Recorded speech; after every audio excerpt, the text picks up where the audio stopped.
নমস্কাৰ সকলোকে সৃষ্টি নাৰ্চাৰীলৈ স্বাগতম জনালোঁ। মই আজি আপোনালোকক এডেনিয়াম কেনেকৈ লগাব লাগে দেখুৱাম। মাটিখিনিত কি কি মিক্স কৰিব লাগে গোটেইখিনি আপোনালোকক দেখুৱাই যাম। এডেনিয়ামৰ মাটিখিনিত সদায় আমি বালি পৰিমাণটো অলপমান বেছিকৈ ল'ব লাগে। এতিয়া মই আপোনালোকক প্ৰেক্টিকেলি দেখুৱাম মাটিখিনিত কি কি মিলাইছোঁ আৰু কেনেকৈ ৰুইছোঁ। এতিয়া বলকচোন চাওঁ কেনেকৈ মাটিখিনি ৰেডি কৰিছোঁ। এডেনিয়ামৰ ফুল ৰুবৰ বাবে মাটিখিনি আজি কেনেকৈ বনাইছোঁ তাকে দেখুৱাম। এইখিনি হৈছে ৰাইচ হাস্ক, এইখিনি ভাৰ্মি কম্পোষ্ট,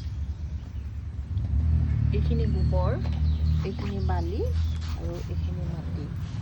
ইয়াতে লৈছোঁ ছুপাৰ ফছফেট 2 মুঠি, নিমৰ গুড়া 2 মুঠি আৰু শিংকুচি বুলি কয় শিংকুচি 2 মুঠি লৈছোঁ। এই গোটেইখিনি এতিয়া ভালদৰে মিলাই লওঁ। আমি এডেনিয়াম ৰুবলৈ বালি ল'বই লাগিব। বালিচহীয়া মাটিত এডেনিয়াম বেছি ভাল হয় আৰু গোটেইখিনি এতিয়া ভালদৰে মিলাই ল'ম। ইয়াতে লৈছোঁ এতিয়া চব 20%কৈ লৈছোঁ। 20%কৈ লোৱা হৈছে ইয়াত গোটেইখিনি। ইয়াত এতিয়া মই বহুত বেছিকৈ ৰুম, সেইকাৰণে এইখিনি অলপমান বেছিকৈ বনাই লৈছোঁ। আৰু এইকেইজনীয়ে কাম নকৰে মোলৈ চাই আছে, আপোনালোকক দেখুৱাই দিছোঁ দেই। আমি ভালদৰে মাটিখিনি মিহলাই ল'লোঁ। মিহলাই লোৱাৰ পাছত 3 ইঞ্চি পটত যিবিলাক এডেনিয়াম আছিলে এডেনিয়ামবোৰ আমি এতিয়া ট্ৰান্সপ্লান্ট কৰি দিম। ইয়াত গোটেই ৰুট বাউণ্ড হৈ গ'ল। আৰু এডেনিয়ামটো ৰুলে আমি সদায় মন কৰিব লাগিব ইয়াৰ কটেক্সটো যাতে বাহিৰত ওলাই থাকে। কটেক্সটো আমি ভিতৰত ভৰাই ৰুব নালাগে। কটেক্সটো সদায় ওপৰতহে উলিয়াই দিব লাগে। এতিয়া আমি ৰুম 5 ইঞ্চি টাবত।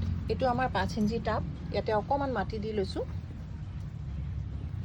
গোটেই ৰুট বাউণ্ড হৈ গ'ল এডেনিয়ামটো, সেইকাৰণে আমি বেছি ডাঙৰ টাবত দিব নালাগে, সৰু টাবত দিব লাগে। মই 5 ইঞ্চি টাবতহে দিছোঁ। এইটো আমি এতিয়া ইয়াত থৈ ল'ম। থোৱাৰ পাছত ইয়াতকৈ বেছি ডাঙৰ টাব ল'ব নালাগে আৰু ইয়াত আমি চাইডে চাইডে এতিয়া মাটিখিনি দি দিম। আমি চাৰিওফালে অলপমান মাটি দি দিলে হয়। আমি কটেক্সটো অকণমান ওপৰত উলিয়াই দিব লাগিব, কটেক্সটো বাহিৰত উলিয়াই দিব লাগিব। আৰু এইখিনি মাটি এডেনিয়ামৰ কাৰণে খুব ভাল মাটি। ইয়াত এডেনিয়ামত আপোনালোকে যিমানখিনি পাৰে অলপমান বেছি পৰিমাণৰ বালি দিলেও ভাল হয়, কাৰণ ই হৈছে ডেজাৰ্ট প্লাণ্ট। আৰু গোটেইখিনি এডেনিয়াম এনেকেই ৰুম। আৰু আপোনালোকেও এডেনিয়াম ৰুবলৈ মাটি এনেধৰণে তৈয়াৰ কৰিব আৰু কটেক্সটো উলিয়াইহে ৰুব। এডেনিয়ামক সদায় গছজোপাৰ চাইজতকৈ সৰু টাবত ৰুব, কাৰণ বেছি পানী পালে এডেনিয়ামবোৰ গেলি যায় বা কটেক্সটো গেলি যোৱা দেখা যায়।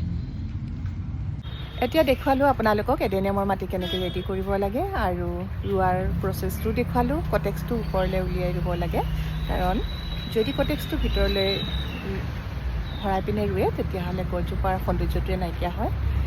আজিলৈ আহিছোঁ। যদি ভিডিঅ'টো ভাল পালে লাইক, শ্বেয়াৰ আৰু কমেণ্ট কৰি দিব। পুনৰ লগ পাম অন্য এটা ভিডিঅ'ত।